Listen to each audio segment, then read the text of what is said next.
libro de los Hechos, capítulo 27, versículo 27 en adelante, dice la Escritura: venida la 14ª noche, y siendo llevados a través del mar Adriático, a la medianoche los marineros sospecharon que estaban cerca de tierra, y echando la sonda hallaron 20 brazas, y pasando un poco más adelante volvieron a echar la sonda, hallando 15 brazas, y temiendo dar en escollos, echaron 4 anclas por la popa y ansiaban que se hiciese de día. Entonces los marineros procuraron huir de la nave, y echando el esquife al mar, aparentaban como que querían largar las anclas de proa.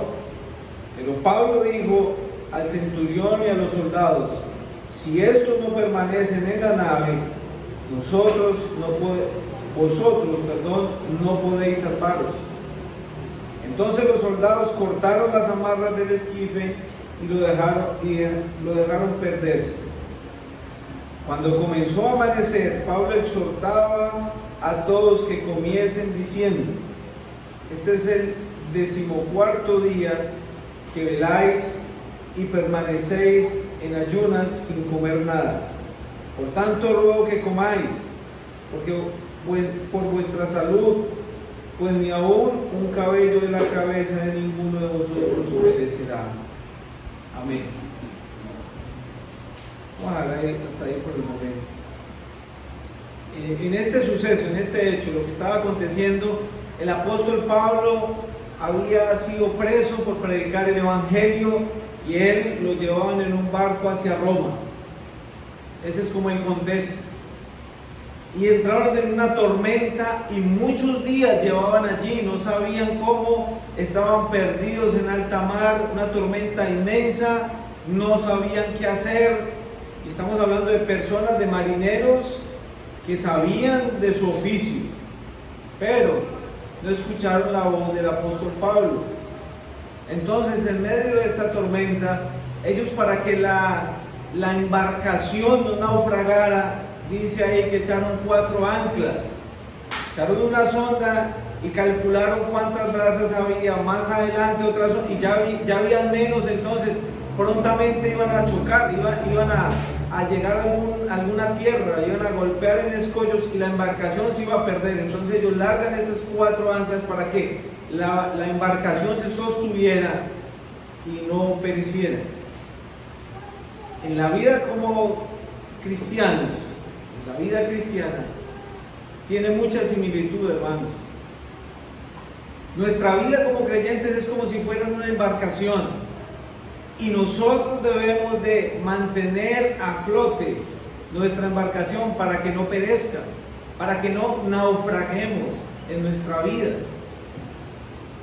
De hecho, Pablo habla de personas que habían naufragado en su vida como creyentes. Primera de Timoteo 1:19 dice: manteniendo en la fe la buena conciencia, desechando la cual naufragaron en cuanto a la fe algunos, de los cuales son Himeneo y Alejandro, a quienes entregué a Satanás para que aprendan a no blasfemar. Habían personas que habían empezado la vida como creyentes, o conocían de Dios, o habían escuchado, pero ¿qué pasó? Su embarcación naufragó. Por una o por otra razón, no tenían unas anclas firmes para que esa embarcación llegara al final, para que cumpliera su objetivo. De hecho, hay un personaje también del Nuevo Testamento muy conocido, sobre todo por el apóstol Pablo, y es Demas. ¿Se acuerdan de Demas? Pablo, terminando la segunda carta en el capítulo 4, versículo 9, dice: procura venir pronto a verme, porque Demas me ha desamparado, amando más este mundo, y se ha ido a Tesalónica. Crescente fue a Galacia, y Tito a Dalmacia.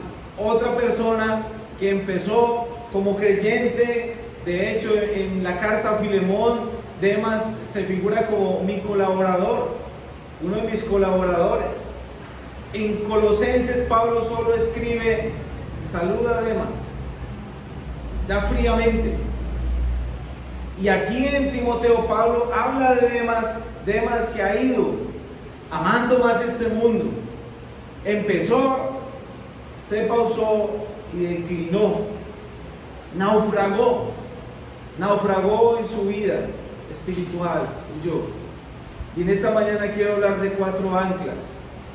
La mayoría tal vez las conocen, saben de qué estamos hablando, pero no por eso son menos importantes. Y la primera de ellas es la palabra de Dios. Así vamos a tomar como figura este pasaje del libro de los Hechos. Así como estas personas largaron estas 4 anclas para que la nave no naufragara, nosotros vamos a aferrarnos de estas anclas para que nuestra vida no naufrague, hermanos. Porque no crean, estas personas que huyeron, que se fueron o que abandonaron, se creían firmes en un tiempo. De hecho, hablamos de una persona que era un colaborador de Pablo, y él así lo firma en su carta. No eran personas cualquiera, ellos no pensaron que algún día iban a abandonar la cruz, pero lo hicieron. Entonces, que esto no pase con nosotros. Segunda carta a Timoteo, capítulo 3, versículo 14 al 17. Segunda carta a Timoteo, capítulo 3, versículo 14. Pablo le dice a Timoteo: pero persiste tú en lo que has aprendido y te persuadiste, sabiendo de quién has aprendido, y que desde la niñez has sabido las sagradas escrituras, las cuales te pueden hacer sabio para la salvación por la fe en Cristo Jesús. Y sigue diciendo: toda la escritura es inspirada por Dios y útil para enseñar, para redarguir, para corregir, para instruir en justicia, a fin de que el hombre de Dios sea perfecto, enteramente preparado para toda buena obra. Entonces, la primera ancla, ¿cuál es? La palabra de Dios, hermanos, vital, fundamental. La palabra de Dios no se reemplaza, no tiene reemplazo. Un hermano hace un momento hablaba de un devocional que la mayoría conocemos, ¿cierto, hermanos? Y la mayoría lo tenemos en la casa, y hasta en el celular y en el computador, y si tiene tablet ahí le llega. La cuestión es, ¿lo leemos? La cuestión es, ¿lo aplicamos? ¿Cuánto estamos leyendo, hermanos, al día? Leemos noticias, está bien, no está mal leer noticias. ¿Cuántos encabezados leemos de pronto en las redes sociales? De pronto en tanta cosa, en tanta publicidad, en el televisor, en fin, pero ¿cuánto leemos de la Escritura? ¿Cuántos videos podemos ver? Ese video no es malo, hermano, es de risa, guau, es chistoso, es tan bonito, pero ¿cuánto leemos de la Escritura?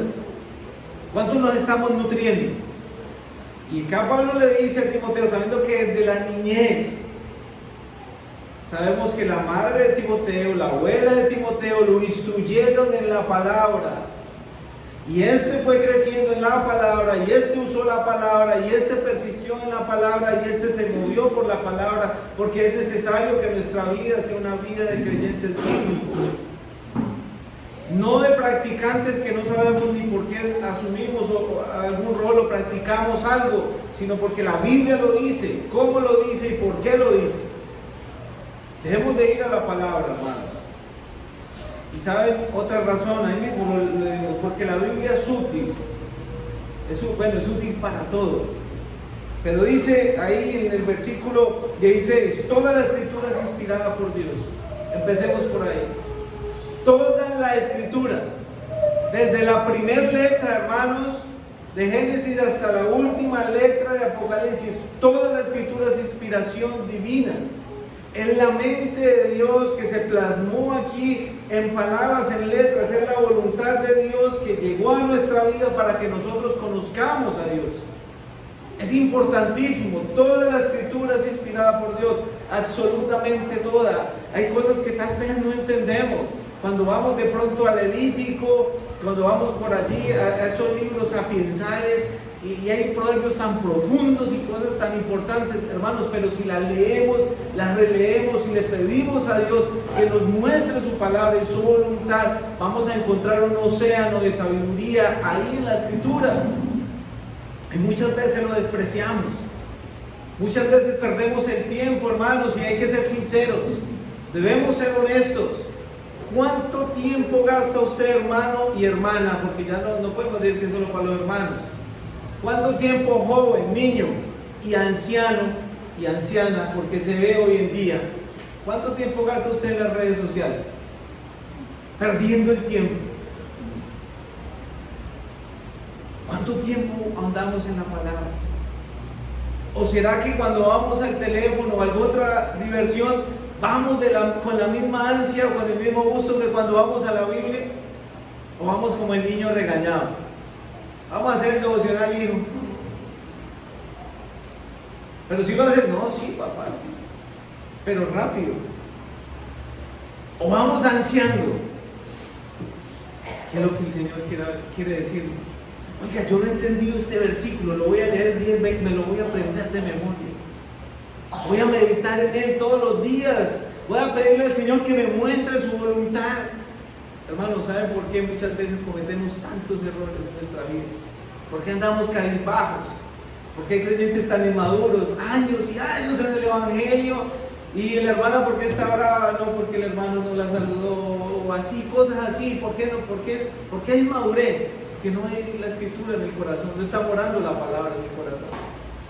No estamos creciendo. Y pueden pasar años y años y años, hermano. Y en vez de ser árboles gigantes dando frutos, podemos quedar como un mosaico, ahí, sin crecimiento.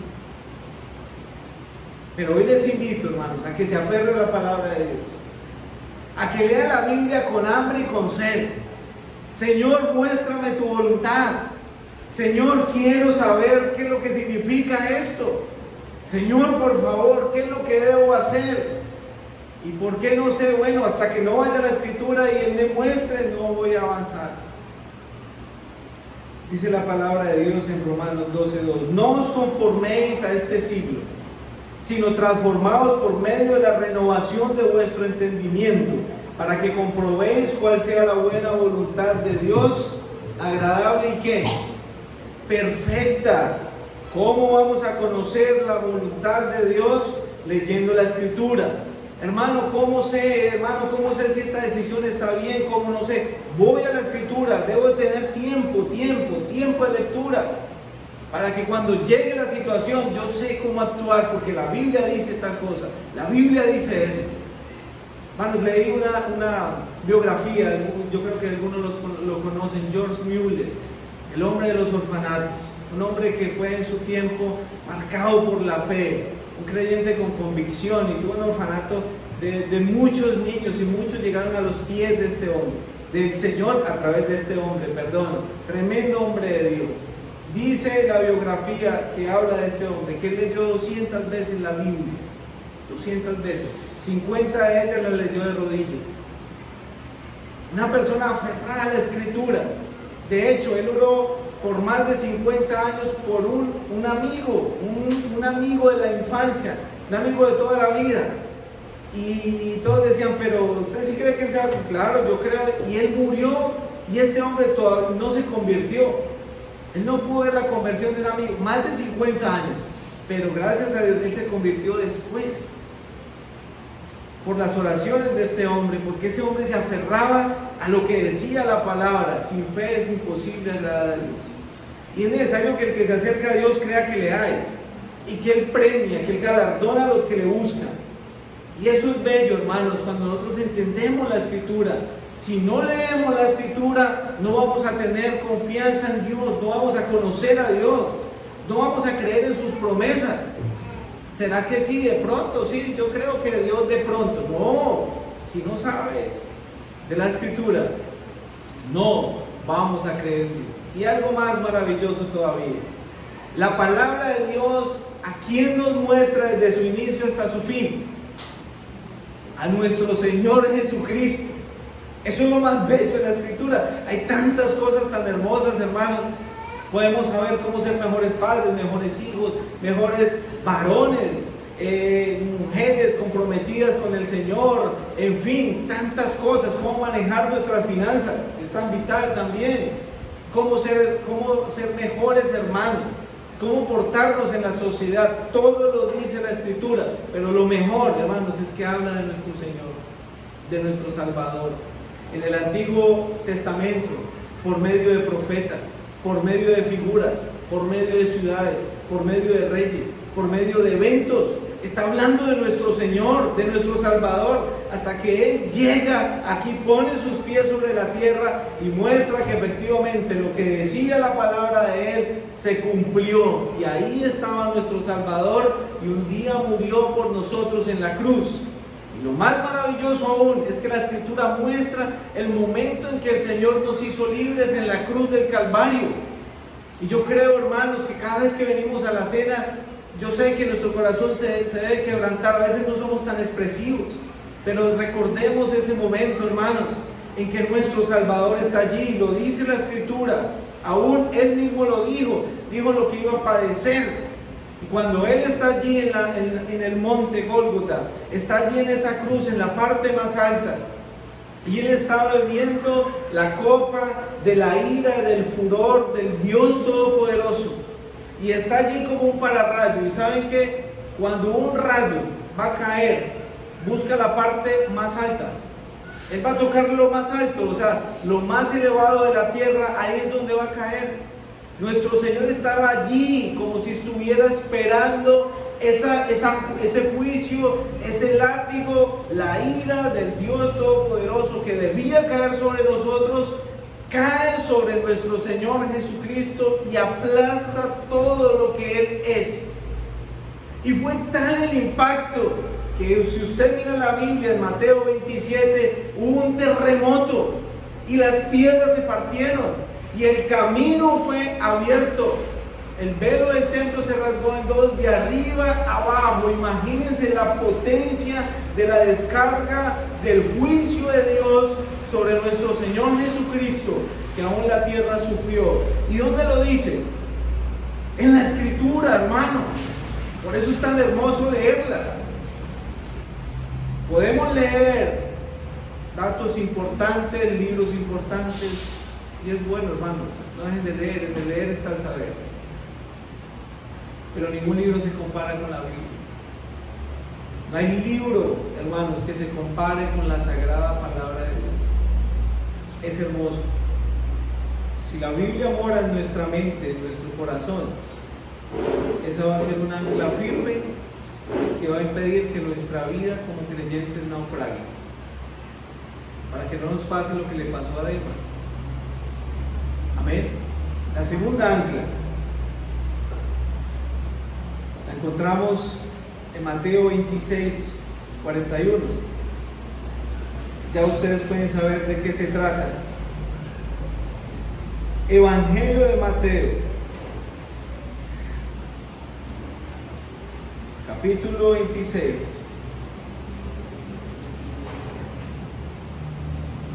versículo 41. Velad y orad para que no entréis en tentación. El espíritu, la verdad, está dispuesto, pero la carne es débil. Cuando el creyente lee la palabra y ora, nutre verdaderamente su vida espiritual. Así como nuestro alimento es balanceado, tratamos al menos de hacerlo balanceado. Hay varios componentes en el plato, ¿cierto, hermanos? Si uno trata de balancear. Así mismo es la vida espiritual. La lectura sin oración convierte a una persona en religiosa. La oración sin lectura convierte a una persona en fanática. Pero cuando leemos y oramos, encontramos un balance en la vida espiritual. Y de esto, hermanos, tenemos que ocuparnos. En el Nuevo Testamento se habla de la oración prácticamente en todas las cartas. El Señor Jesús oró desde Mateo hasta la cruz. Y en todo tiempo encontramos una exhortación a orar. Lucas 6:12 dice: en aquellos días fue al monte a orar y pasó la noche orando a Dios.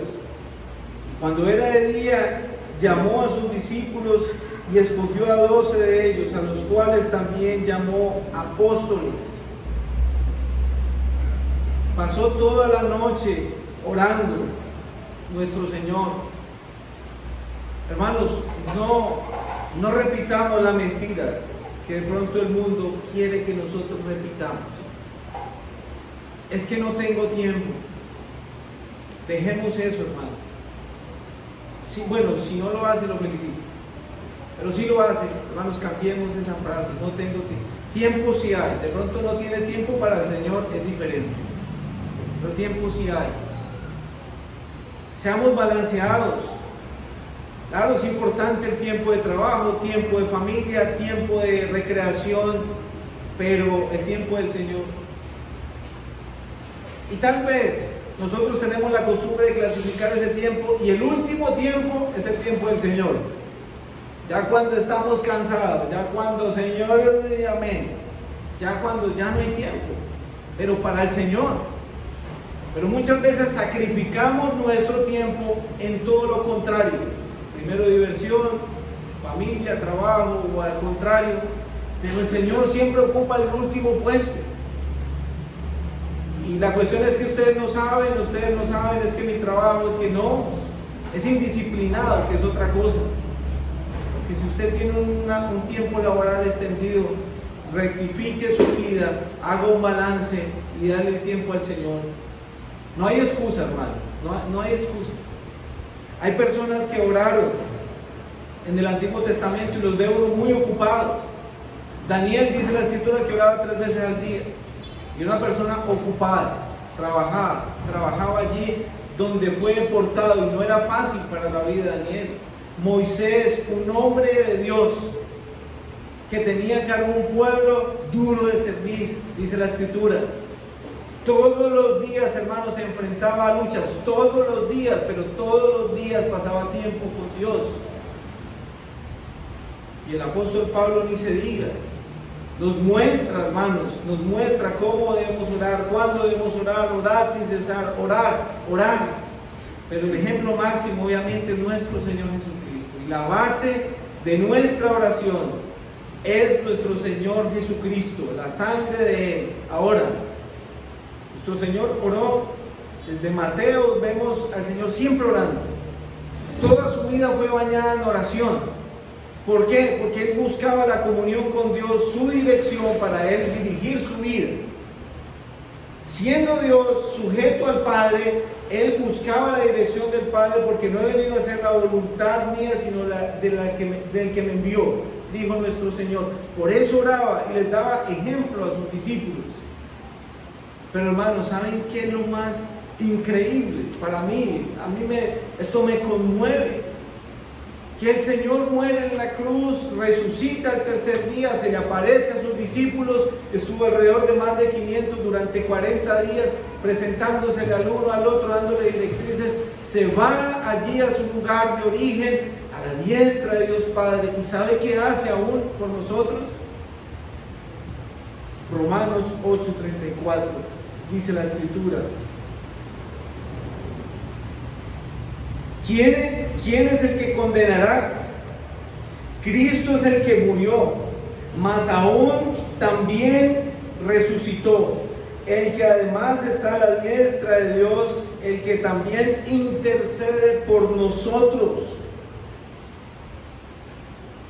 Está a la diestra del Padre, a la derecha del Padre, intercediendo, abogando aún por nosotros, los creyentes, por sus hijos. Es increíble lo que una mente omnipotente puede orar.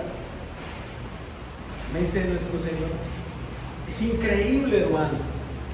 Y el Señor oró mostrándonos el camino. Oró para que como ejemplo nosotros lo hiciéramos. Oró para que entendiéramos de una vez y por todas que lo mejor es estar delante de la presencia de Dios. Hermanos, ¿hace cuánto tiempo tiene usted de oración al día? ¿Cuánto tiempo tiene de comunión con el Padre? Así como la Escritura, ¿cuánto tiempo usted se motiva a orar? Hoy no, miren, familia, apago mi celular, o bueno, lo dejo acá, o por favor no me interrumpan, voy a estar solo. Hermanas, ¿cuánto tiempo pasa? Yo sé que ustedes son muy ocupadas, muy trabajadoras, lo sé.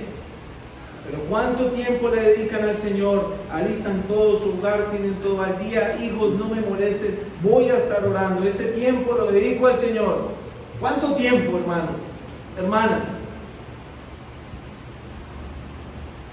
La marca de un hombre de Dios es Dios en el hombre. Y la marca de Dios en el hombre es el tiempo de oración que ese hombre le dedique a Dios. No hay otra forma, hermano. No hay otra forma de que nuestra vida sea transformada. No hay otra forma de que la iglesia sea transformada. No hay otra forma de que la sociedad sea transformada si no hay hombres de Dios, mujeres de Dios orando. No hay. ¿Por qué decimos a veces qué pasó con los amigos? ¿Qué pasó con los hermanos? ¿Qué pasó con esto? ¿Qué pasó? ¿Qué pasó con el tiempo de oración? Había un hombre, John Knox, este hombre increíble también, un escocés, guerra contra Inglaterra, y la corona de Inglaterra dijo en ese tiempo, mirando hacia Escocia, le tengo más miedo a las oraciones de John Knox que al ejército de Inglaterra. Increíble. Lo conocían por su tiempo de oración, lo conocían porque era un hombre de Dios. Hermanos, en nuestra casa nos conocen por ese tiempo.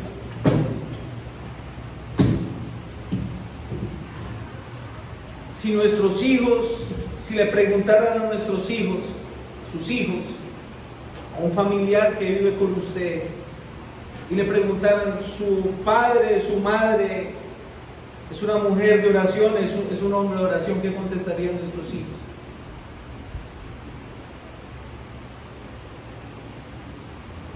Sus padres se dedican a la lectura, están instruyéndolo con la Biblia y con su ejemplo. ¿Qué contestarían nuestros hijos? ¿Qué contestarían nuestros familiares, nuestros vecinos? Sin oración, hermanos, no hay unción, no hay bendición. Es vital, hermanos, la lectura y la oración. Yo sé que también he hablado de un hombre que se llama Evan Roberts, el del avivamiento de Gales. Ese hombre por un tiempo lo tildaron de loco. Él oraba, él decía que allí en esta ciudad Dios lo había enviado a orar. Estuvo hasta en un instituto, oraba 4 horas al día. Tal vez este llamado fue para él, no estoy diciendo que tenemos que hacerlo igual, ¿no? Pero sucedió en la vida real, hermanos. Hay registros de este hombre, Evan Roberts, lo pueden buscar, el avivamiento de Gales. Renunció allí al instituto de ese tiempo, 6 horas, 8 horas al día, orando. Él decía, es que Dios me envió a orar por esta ciudad. Perdió los amigos, obviamente, la familia, se está loco. Pero ¿sabe qué pasó?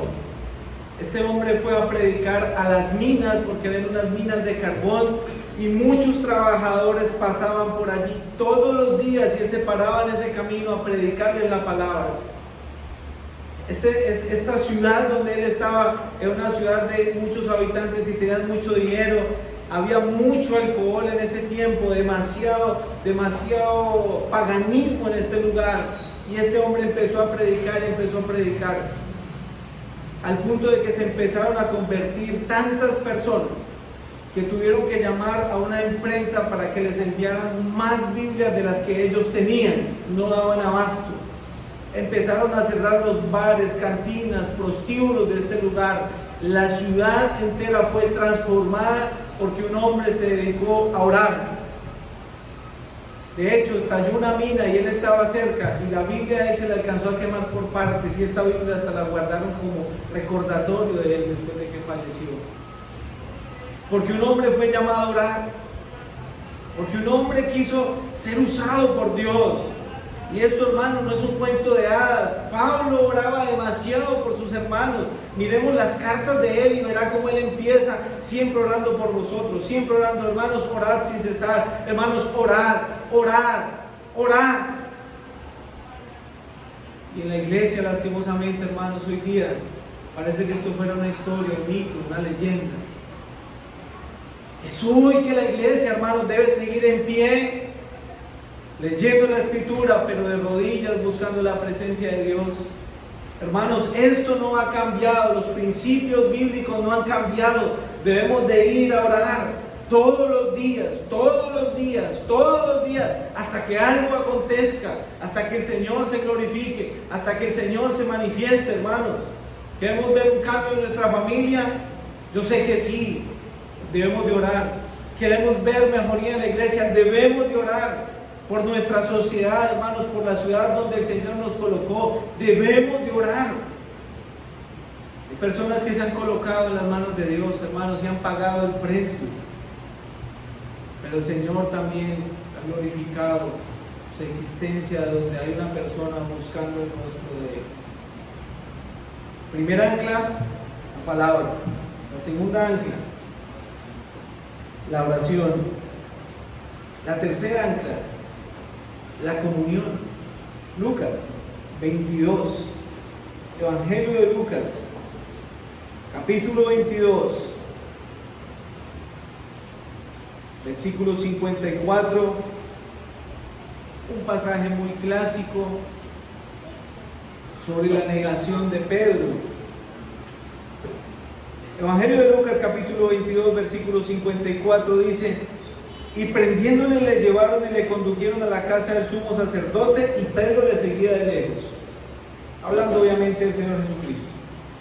Y habiendo ellos encendido fuego en medio del patio, se sentaron alrededor, y Pedro se sentó también entre ellos.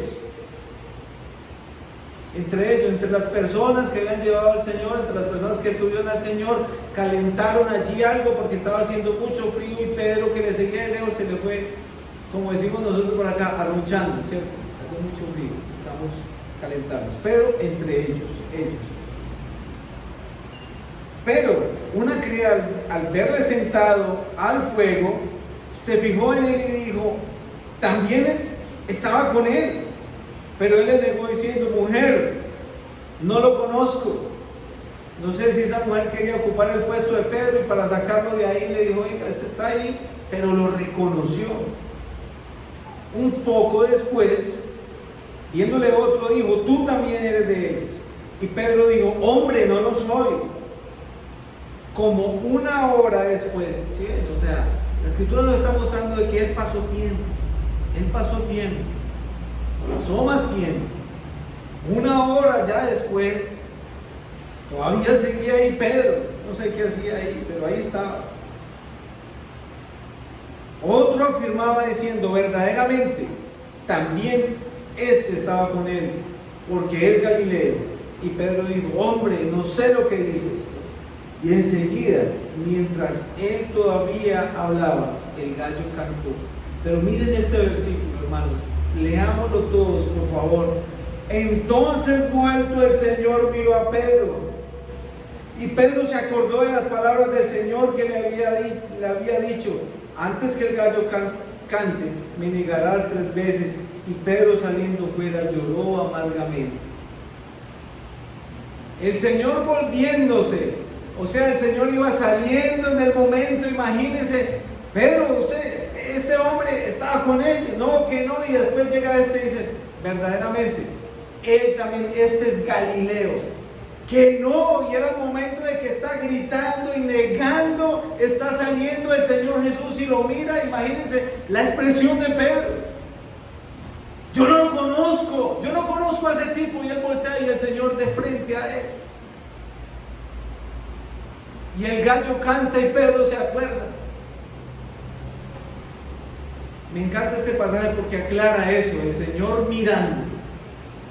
Imagínense la mirada del Señor, ya amordazado, amarrado como un criminal, confiando en uno de los mejores amigos, y él está ahí. Y hay un evangelio que dice que él maldiciendo Él maldijo. ¿Y sabe qué más dijo del Señor? El amigo que estuvo con él siempre y él lo niega en el momento más difícil de su vida. Está con usted, Señor, yo muero para que sea, Señor. Y lo niega. Pero mira los ojos del Señor con amor.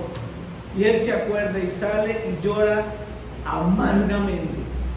Le dolió, fue como hiel para su alma. La tercera ancla, hermanos, es la comunión. La comunión. Aquí vemos una parte, o vemos un contraste en la comunión negativa, donde no debemos estar. El libro de los Hechos 2:42 dice que perseveraban en la comunión unos con otros, en el partimiento del pan y en las oraciones, ¿cierto? Dice la Escritura, hablando de la comunión bíblica, de lo que debemos hacer. Pero aquí también he tomado este pasaje como una comunión negativa que nosotros debemos de evitar. Miren, hermanos, la mala compañía que tuvo el apóstol Pedro, ¿a dónde lo llevó? A negar a su fiel amigo, a negar al Salvador, a negar a esa persona que iba a morir por él, a negar a ese que le había abierto los ojos. ¿Se acuerdan cuando la pesca milagrosa? Que él cae de rodillas: Señor, apártate de mí, soy hombre pecador. Él reconoció quién era. Pedro un día vio al Señor y dijo: yo sé quién eres, Señor, es el Hijo del Dios Altísimo. Pero él lo niega. En este momento, por estar en malas compañías, estaba en el lugar equivocado, estaba fuera de base. Pedro no tenía que estar ahí, él debía estar orando con sus amigos, con sus discípulos, por el Salvador. Él no podía detener, obviamente, la obra de Dios, pero sí podía estar fiel a Él. Y es de que se registra que lo negó. Hermanos, ¿cuántas veces nosotros hemos caído en este pecado? Estar en una mala compañía, pasar tanto tiempo con un círculo de personas insanas y volvernos partícipes de ellos, volvernos partícipes de lo que están viviendo, de los chistes, de la vida social. Y ya nuestro círculo se vuelve, es el círculo de las personas del mundo. Pablo dice: no les puedo decir que no se hable con nadie del mundo, que no traten con, no se trata de eso. Porque si fuera por eso tendrían que salir del mundo. Pero el punto es, hermanos, ¿cuántas veces por nuestro rol de vida, lo que practicamos, nos lleva a que pasemos más tiempo con personas no creyentes? ¿Y cuánto tiempo pasar con personas no creyentes hace que nosotros nos involucremos en sus negocios, nos involucremos en sus charlas, nos involucremos en sus conversaciones, seamos partícipes aún de lo malo que ellos hacen y empezamos a sacar versículos fuera de contexto, que soy luz en medio de las tinieblas, que soy no sé qué, que soy no sé qué? Pero en vez de que nosotros los convirtamos a Cristo, ellos empiezan a convertirnos a nosotros. Y es lo que le pasó a Pedro. Pedro, mire, hermanos, cómo terminó en este relato. Hace un momento, horas, hermanos, estamos hablando de horas, minutos antes: Señor, contigo hasta la muerte, y ahorita yo no sé quién es ese. ¿Cuántas veces no terminamos haciendo lo mismo con nuestra boca, con nuestros actos, con las malas compañías? Espero que no las tenga, hermano o hermana. Pero si no las tiene, espero que no las vaya a tener. Dice la Escritura: mirad cuán bueno y cuán delicioso es que habitar, ¿qué? Los hermanos juntos en armonía. Por eso ese versículo está ahí, es bueno, es delicioso, porque a pesar de nuestras fallas como cristianos, como humanos, no tenemos que cuidarnos la espalda entre nosotros. No tenemos que ser como las personas que no confían en nadie. Entre nosotros somos más transparentes. Podemos prestar la ayuda, podemos recibir ayuda, podemos estar confiados, podemos ayudar al hermano, alegrarnos por la hermana, en fin, somos una familia. La comunión íntima de Jehová es con los que le temen, ellos revelarán su rostro. Qué bueno la comunión entre nosotros. Ahora, tiempo después, sucede algo en Pedro. Ustedes saben, yo creo que la mayoría de lo que pasó con Pedro. Pedro fue restaurado por el mismo Señor. Un día se les aparece, lo quebranta allí frente a la playa y él entiende que él tiene que ir a cumplir su misión. Y empieza Pedro con una nueva visión de la comunión. Ya no, ¿con quiénes? ¿Con quién dice? Con ellos. Si ve la expresión, con ellos. Estaba con ellos. Pero miren lo que dice Hechos 3. Miren lo precioso que ya pasa en Pedro. Libro de los Hechos, capítulo 3, versículo 1. Pedro y Juan subían juntos. ¿Sí ven la diferencia, hermanos? Pedro en el pasado con ellos. Y ahorita Pedro y Juan, su amigo, estaban juntos. Juntos. Subían juntos al templo a la hora novena, la de la oración. Ellos tenían el ancla pasada muy firme en sus vidas. ¿Sí ven la diferencia, hermanos? Pedro negó al Señor en un tiempo, pero ahora tenía una comunión perfecta con los santos. Subía con su amigo, su consiervo, juntos. Vamos a orar, vamos juntos. Estaban juntos. Hermanos, la comunión es vital entre creyentes. Es vital. Al Señor le plació ese modelo. El Señor no le plació decir, bueno, yo, el que se salve, listo. No necesitan ni reunirse. ¿Para qué? Van para el cielo, ya, se salvó. No, como todos por ahí, no. Al contrario, nos recogió en su familia. La persona que es salva, bienvenida, entra a ser parte de la iglesia universal y por ende a una iglesia local. Entra a ser parte de una familia para que tenga comunión con Dios. Y más adelante, mire lo que sucede en el capítulo 12, también con Pedro. Hechos capítulo 12. Versículo 5, así que Pedro estaba custodiado en la cárcel, pero la iglesia hacía sin cesar oración a Dios por él. ¿Qué hacía la iglesia? Estaba en comunión, estaba en oración por Pedro, porque en este pasaje, en el contexto, estaban persiguiéndolo, ya habían asesinado a varios creyentes, a varios apóstoles, y estaban persiguiendo, y Pedro había caído preso. Pedro estaba preso, pero saben, hermanos, porque había comunión en el Señor, había un grupo de personas orando por ese hombre que estaba preso. ¿Sí ven, hermanos, lo importante que es la comunión? Pero ¿saben qué pasa? Creo que ustedes conocen el desenlace de esto, pero lo quiero leer. Versículo 9, y saliendo le seguía, pero no sabía que era verdad lo que hacía el ángel, sino que pensaba que veía una visión. Y dice así: habiendo pasado la primera y la segunda guardia, llegaron a la puerta de hierro que daba a la ciudad, la cual se abrió por sí misma, y salidos pasaron una calle, y luego el ángel se apartó de él. Pedro está allí custodiado en la cárcel, llega un ángel, lo levanta y lo pasa por en medio de toda la guardia. Y esta puerta de hierro, que era la que ya daba con la calle, porque pasan varias, se abre por sí sola. El ángel se aparta. Entonces Pedro, volviendo en sí, dijo: ahora entiendo verdaderamente que el Señor ha enviado al ángel y me ha librado de la mano de Herodes y de todo lo que el pueblo de los judíos esperaba.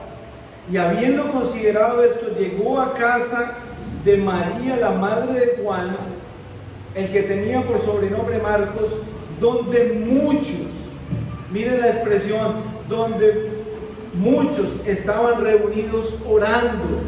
Oración, hermanos, y comunión, coinonía entre todos. Cuando llamó Pedro a la puerta del patio, salió a escuchar una muchacha llamada Rode, la cual, cuando reconoció la voz de Pedro, de gozo no abrió la puerta, sino que corriendo dentro dio la nueva que Pedro estaba a la puerta. Ellos dijeron: estás loca. Pero ella dijo, pero ella aseguraba que si era. Entonces ellos decían: es un ángel. Mas Pedro persistía en llamar, y cuando abrieron le vieron y quedaron atónitos. Pero él, haciéndoles con la mano señal de que callasen, les contó que el Señor le había sacado de la cárcel y dijo: haced saber esto a quienes, a Jacobo y a los hermanos. Y salió y se fue hacia otro lugar. Comunión. Estaba un grupo de hermanos orando por él. Pedro llega y ya no se va solo, busca a los hermanos donde estaban muchos. Y cuando le hablan les cuenta todo, pero él les dice: hágaselo saber a Jacobo y a los hermanos. Comunión. Si ven, él no andaba solo con una rueda suelta, a pesar de ser un apóstol. Comunión unos con otros, hermanos.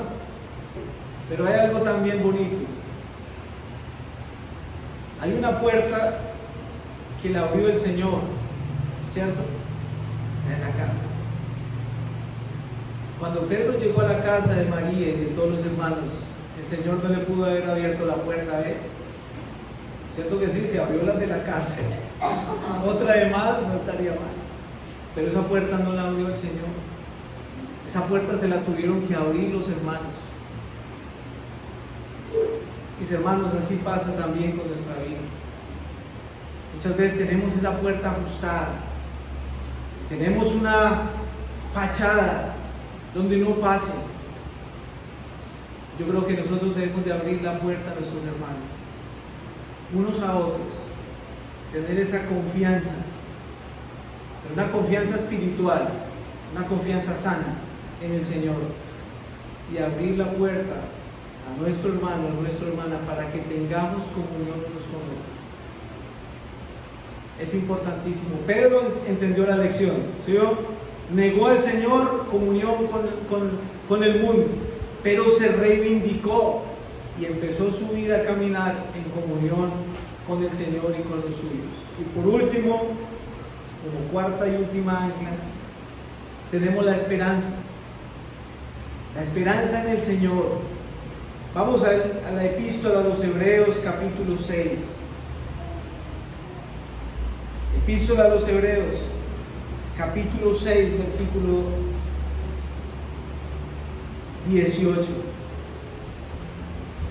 Para que por dos cosas inmutables, en las cuales es imposible que Dios mienta, tengamos un fortísimo consuelo los que hemos acudido para asirnos de la esperanza puesta delante de nosotros, la cual tenemos como segura y firme ancla del alma, y que penetra hasta dentro del velo, donde Jesús entró por nosotros como precursor, hecho sumo sacerdote para siempre, según el orden de Melquisedec. Nuestra esperanza, hermanos, tiene que estar puesta en el Señor Jesús. No podemos vivir por vivir, como el ciclo de la vida. Nacen, crecen, se reproducen, mueren. Y seguir así, vivir como sin sentido. Yo creo que usted y yo hemos conocido en el transcurso de nuestra vida personas que no le tienen sentido a la vida, viven por vivir, no tienen como esperanza en nada. Si pasa bien, si no pasa, pues me da igual. Pero el creyente tiene que poner su mirada en el Señor. Dice la Escritura también: puestos los ojos en Jesús, el autor y consumador de la fe. Nuestra mirada debe estar puesta en nuestro Salvador, en nuestro Redentor. Cuando quitemos la mirada de ahí, nuestra vida no va a tener sentido. Va a perder el sentido original por el cual fuimos llamados, que es darle la gloria y la honra a nuestro Salvador, a nuestro Señor. Entonces vamos a vivir una vida normal, dentro de lo normal. No va a haber diferencia, no va a haber cómo sale en nosotros, no va a haber luz. Va a ser una persona que no se diferencia del mundo, no tiene esperanza, no tiene la mirada puesta en el Señor, en el Salvador, no hay convicción. Le puede sorprender la muerte, el Señor lo puede llamar, pero ahí va a acabar todo, sin pena ni gloria. Pero nosotros no hemos sido llamados, hermanos, para esto. Hemos sido llamados para colocar nuestra mirada en el Salvador, nuestro Señor, un día vendrá por nosotros, por su iglesia. Él lo prometió, Él lo cumple. Un día nos salvó, un día nos cambió, nos transformó y nos dijo que un día vendría por nosotros. De esa forma, hermanos, es que nosotros debemos de vivir, pensando en Él, pensando en que nuestra esperanza, hermanos, no depende de un nuevo presidente, no depende del sistema, no depende de la economía de nuestro país o la ciudad o de lo que seamos o no seamos.